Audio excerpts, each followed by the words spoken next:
All right, looking at the Tascam mystery mixer. I just today got this thing unloaded from the car from our 2,300 mile journey down to Southern California to pick it up, and got it in my recording room / workshop here, and I'm going to go over some known issues that I've seen so far. Obviously, you've got a smattering of controls on the top panel here where the knobs or knob caps are missing. We've got some broken and or bent pots.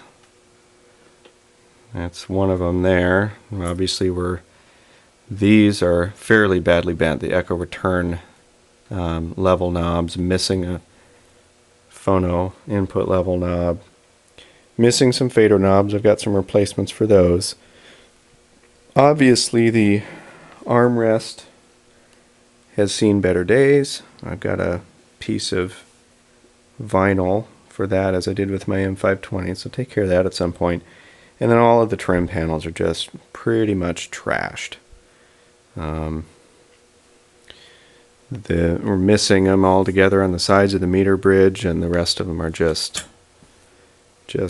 gone. So I'm going to be addressing that at some point as well. Just various scuffs and scratches. It's pretty clear to me that this poor thing has not been well cared for, which is unfortunate, because as I'll cover in another video, it's getting more and more clear to me that this is some kind of a prototype mixer.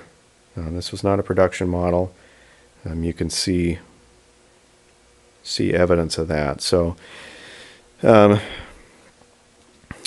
nice feature, 2 screws and the whole meter bridge tilts up, giving easy access to the back of the meters, as well as the channel strips themselves, and I'll cover that in a different video as well. But here's another nasty issue. You can see this on a meter bridge upright. We got rust, and yes folks, if you couldn't tell, that's mouse poop. Unfortunately, when I pulled channel strip 1, because I think it's just down on this end, I think the board was sitting on this end for some time, and a mouse or two had gotten in there, and I think we got some mouse urine that's caused the rust. But fortunately, it really hasn't affected the PCBs or anything in channel 1. Everything else looks pretty okay in there, but that's going to require, I'm planning on pulling some of that stuff out and stripping it down and repainting it, just to keep that protected and get it cleaned up really well. And otherwise, the rest of it looks pretty good internally. So just a little worse for the wear on the exterior.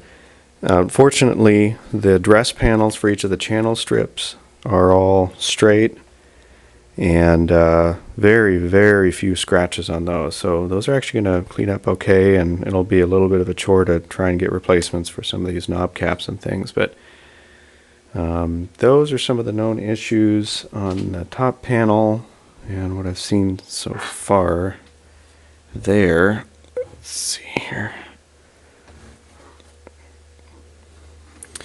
And then a couple things